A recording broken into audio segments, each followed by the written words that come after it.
हम आचार्य मम्मट विरचित काव्य प्रकाश जो काव्य शास्त्री ग्रंथ है उसके अंतर्गत लक्षण शब्द शक्ति का अध्ययन कर रहे हैं।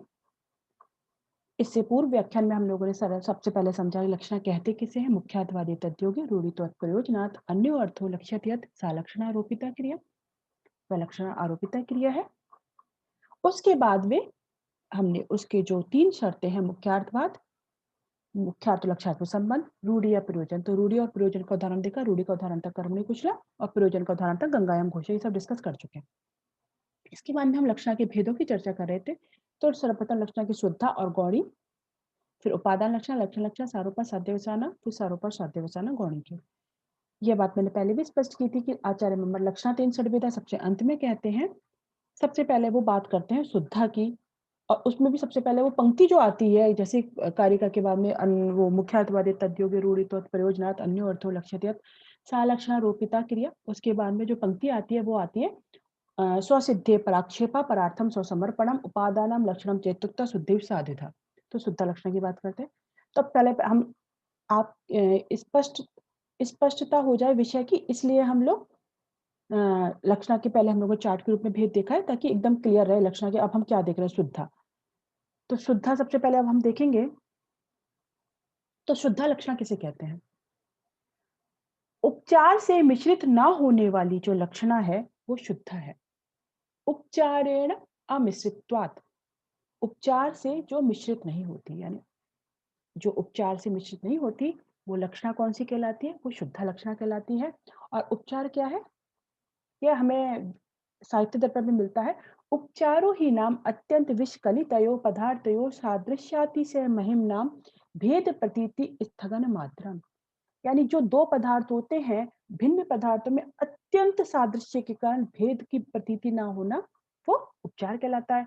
और यह शुद्ध लक्षण होती है, वो उपचार से नहीं होती, यानी कि सादृश्य संबंध से नहीं होती। यानी सादृश्य से भिन्न जितने भी संबंध हैं वो शुद्ध लक्षणा कहलाती है। सादृश्यतर संबंध से होने वाली लक्षणा शुद्ध लक्षणा कहलाती है। समझ गए? और सादृश्य संबंध से होने वाली लक्षणा वो कौन सी कहलाती है? वो गौणी लक्षणा कहलाती है। जो सादृश्य संबंध से होगी वो गौणी लक्षणा कहलाती है, और सादृश्य से इतर जितने भी संबंध है उससे होने वाली लक्षणा शुद्धा कहलाती है। सादृश्य संबंध से अन्य संबंध कौन कौन से? जैसे तादात्म्य संबंध, स्वस्वामी भाव संबंध, अवयवाभि भाव संबंध, कार्य कारण, आधार आधेय, सामीप्य संयोग। अब जैसे हमने गंगायाम घोषा देखा था ना, सामीप्य संबंध था। जहां भी सादृश्य संबंध दिखाई देगा एकदम कि लगे कि जब हम लक्ष्यार्थ में और मुख्यार्थ में जो संबंध होगा यदि वो सादृश्य संबंध है तो समझ जाना गौणी लक्षणा है। और जब सादृश्य से इतर कोई भी संबंध है, उपचारेण मिश्रित्वात्, सादृश्य से कोई भी इतर संबंध है तो वो कौन सी लक्षणा होगी? वो शुद्ध लक्षणा होगी। इतनी सी बात है, क्लियर?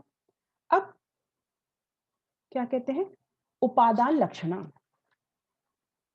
और एक-एक चीज़ हमने देखेंगे, जैसे आगे हम भेद भी पढ़ेंगे तो हम समझ में आ जाएगा कि कैसे-कैसे उदाहरण है। एक बार हम पूरे लास्ट में क्लियर भी करेंगे। अब है शुद्धा लक्षणा के भेद। जो 4 भेद बताए उनमें सर्वप्रथम जो मैंने पंक्ति बोली कि कारिका आती है, स्वसिद्धया पराक्षेपा परार्थम स्वसमर्पणम उपादानम लक्षणम चेत्युक्ता शुद्धेव स्वाद्विधा। तो शुद्धा 2 प्रकार की है, और जो उपचारणम अस्तित्वात् ये उन्होंने वृत्ति भाग में स्पष्ट किया है। तो उपादान लक्षणा किसे कहते हैं? स्वसिद्धये पराक्षेपः। स्वसिद्धये माने अपनी सिद्धि के लिए, पर माने दूसरे का आक्षेप कर लेना। नाम से ही वैसे भी देखा जाए तो स्पष्ट हो रहा है। जब उपादान माने उप माने समीप में, आदान माने ग्रहण कर लेना। जब कोई शब्द अपने अन्वय की सिद्धि के लिए अन्य अर्थ का आक्षेप कर लेता है और स्वयं भी बना रहता है तो वह उपादान लक्षण कहलाती है। उप माने समीप में, आदान माने ग्रहण कर लेना, माने अपने आप को पूरा नहीं छोड़ रहा है, वो खुद भी है और अपने अन्वय की सिद्धि के लिए, क्योंकि मुख्यार्थवाद हुआ है तो अपने अन्वय सिद्धि के लिए वो अन्य अर्थ को भी ग्रहण कर लेता है, तो उपादान लक्षण कहलाती है। जैसे उदाहरण है कुंतः प्रविशन्ति। कुंतः प्रविशन्ति, कुंत प्रवेश कर रहे हैं, भाले प्रवेश कर रहे हैं। अब कुंतः प्रविशन्ति जो कहा है इन्होंने उदाहरण उपादान लक्षण का, अब यदि हम इसमें सॉरी लक्षण की तीनों शर्तें हैं वो घटा के देखें तो कैसे क्या है? कुंतः प्रविशन्ति उदाहरण जो है उसमें कुंत शब्द अचेतन अर्थ में है और प्रवेश क्रिया चेतन की होती है, तो भाले तो प्रवेश कर नहीं सकता, मुख्यार्थ बात हो रहा है। भाले प्रवेश करना, क्या भाले स्वयं प्रवेश कर सकते हैं? अचेतन और एक चेतन। तो अचेतन अर्थ का वाचक है और प्रवेश क्रिया उसमें संभव है नहीं, तो मुख्य अर्थवाद है। फिर संबंध क्या लिया हमने? लक्षणा के द्वारा हमने कुंत शब्द क्या ले लेता है? उपादान लक्षणा जो आ जाती है। तो कुंतधारी पुरुषः, कुंत शब्द कुंतों को लिए हुए पुरुषः प्रविशन्ति, पुरुष प्रवेश कर रहे हैं। तो कुंत शब्द ने अपने अन्वय की सिद्धि के लिए अपने आप को भी बनाए रखा और अन्य अर्थ का आक्षेप कर लिया। कुंतधारी पुरुषः। इस प्रकार कुंत और कुंतधारी पुरुषः कौन सा संबंध है? संयोग संबंध है। कुंत है, जो पुरुष है उनके हाथ में कुंत है, तो दोनों में संयोग संबंध है। तो इसका मतलब है सादृश्य संबंध नहीं है। सादृश्य संबंध नहीं है तो एक पहली बात तो ये वाली सिद्ध हो गई कि यहाँ पे गौणी लक्षणा नहीं है, शुद्ध लक्षणा है। यहाँ पे कौन सा संबंध है? संयोग संबंध। तो अब हमने मुख्यार्थ बात देख लिया, संबंध देख लिया। अब इसके बाद में क्या देखेंगे? इसमें क्या रूढ़ी है या प्रयोजन है? किस लिए उन्होंने ऐसा प्रयोग किया? कुंता प्रविशन्ति, नहीं तो कह देते खाली कुंतधारी पुरुषा प्रविशन्ति, जैसे अभी हम लोगों ने देखा था कि ये गाय है, सामान्य रूप से समझे तो। वो इन्होंने इसलिए कहा है क्योंकि वो प्रयोजन क्या है यहाँ पे कवि का कहने का? आचार्य का कहने का प्रयोजन क्या है? कि जो कुंत है उनकी तीक्ष्णता, कुंतों की तीक्ष्णता को पुरुषों में बतलाना ही कि कुंत तीक्ष्ण होते हैं और कुंत चले आ रहे हैं। जैसे कि यदि सामने बोले लाठियां आ रही हैं, एक बोले कि लाठी लेके पुरुष आ रहे हैं कि लाठियां आ रही है, तो ऐसा लगता है कि बहुत ही कोई विकट स्थिति आने वाली है, बहुत कोई विद्रोह की स्थिति होने वाली है। तो कुंता प्रविशन्ति, कुंत प्रवेश कर रहे हैं। तो इस प्रकार से यहाँ पे कहना चाहते हैं। तो यहाँ पे कुंतों की तीक्ष्णता को बताना ही इसका प्रयोजन है। यदि वो खाली कुंत शब्द के स्थान पर कुंतधारी शब्द प्रयोग करते तो जो तीक्ष्णत्व रूप जो प्रयोजन है उसकी प्रतीति नहीं हो पाती, जैसे कि हमने गंगायाम घोषा में देखा था। क्योंकि यह आवश्यक नहीं कि सभी कुंत कैसे हो? तीक्ष्ण हो। इसलिए उन्होंने कहा कुंता, सभी कुंत को लिए जो पुरुष है वो तीक्ष्ण हो, तो कुंता प्रविशन्ति। इस प्रकार लक्षणा की तीनों शर्तें घटित हो रही है यहाँ पे।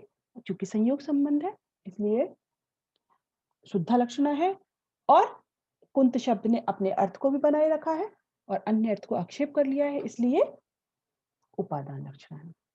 स्पष्ट हो गया होगा? अब दूसरी है लक्षण लक्षणा। परार्थम स्वसमर्पणम। परार्थम माने पर, माने दूसरे के लिए, अर्थ माने लिए, स्वसमर्पणम माने अपने आप को पूर्णतः छोड़ देना।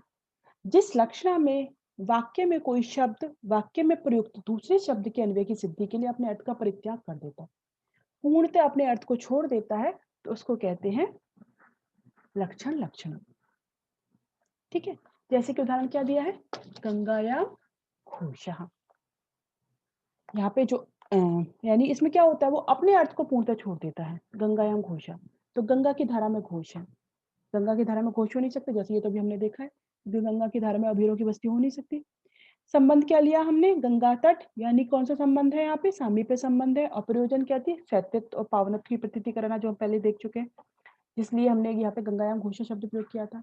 तो यहाँ गंगा शब्द अपने मुख्यार्थ को छोड़कर अन्य कौन सा अर्थ? तटरूप अर्थ को बोधित करता है। उसने अपना गंगा का, गंगायाम शब्द ने अपना गंगा अर्थ तो छोड़ दिया, गंगा नदी, गंगा तट पूर्णतः उस अर्थ को ले लेता है। इस कारण से यहाँ पे प्रयोजनवती लक्षणा तो है ही, और चूंकि यहाँ पे कौन सा संबंध है? सामीप्य संबंध है, इसलिए शुद्धा लक्षणा है। और गंगायाम शब्द ने अपने अर्थ को पूर्णतः छोड़ करके दूसरा अर्थ ले लिया। गंगायाम, गंगा की नदी के स्थान पे गंगा का तट, यानी नदी के स्थान पे तट जो अर्थ है वो एकदम बदल गया है। तो यहाँ पे लक्षण लक्षणा है। इस प्रकार से हमने शुद्ध लक्षणा के दो भेद देखे। तो आचार्य भट्ट ने कहा है स्वसिद्धे पराक्षेप परार्थम स्वसमर्पणम उपादानम लक्षणम चेत्युक्ता शुद्धेव सा द्विधा। ऐसे प्रकार से शुद्ध लक्षणा दो प्रकार की होती है। अब वो आगे बताएंगे शुद्ध लक्षणा इस प्रकार दो प्रकार की है। अब आगे जो आएगा सारूपा लक्षणा और साध्यवसाना, कि ये क्या होती हैं। सारूपा लक्षणा वह होती है सारूपान्या तु यत्रोक्तौ विषयी विषयस्तथा। सारूपा लक्षणा वह होती है जहाँ पे विषय और विषयी, आरोप्यमान और आरोप विषय दोनों का कथन होता है, दोनों शब्द से कथित होते हैं, दोनों कहे जाते हैं, वो सारूपा। जैसे कि गौरवाहिकः। और साध्यवसाना लक्षणा क्या होती है? विषयन्तः कृत्यन्यस्मिन् सा स्यात् साध्यवसानिका। जहां पर विषय या आरोप्यमाण के द्वारा आरोप का विषय का अंतर्भाव कर लिया जाता है। जहां पर विषय के द्वारा विषय का अंतर्भाव कर लिया जाता है। विषयंता, विषय अंत कर लिया जाता है, विषय का अंतर्भाव कर दिया जाता है, जिसमें वो साध्यवसाना लक्षण होती है। जैसे कि यहाँ पे जो वाहिक जो विषय है, उसको अंतर्भाव कर दिया गौ ने। आरोप्यमाण, तो वाहिक पे किसका आरोप किया जा रहा है? गौ का। जो वाहिक पर गौ का आरोप किया जा रहा है, उसको अंतर्भाव कर लिया है, इसलिए यहाँ पे साध्यवसाना लक्षण है। तो यह जो पंक्ति कहते हैं सारोपान्या तो यत्रोक्तो विषय विषयस्तथा विषयंता कृत्यान्यस्मिन् सा स्यात् साध्यवसानिका। इसके बाद में कहते हैं आचार्य मम्मट भेदा विमौच सादृश्य संबंधांतरस्तथा गौणी शुद्धा च विज्ञेय। ये दोनों भेद गौणी और शुद्धा के जानने चाहिए।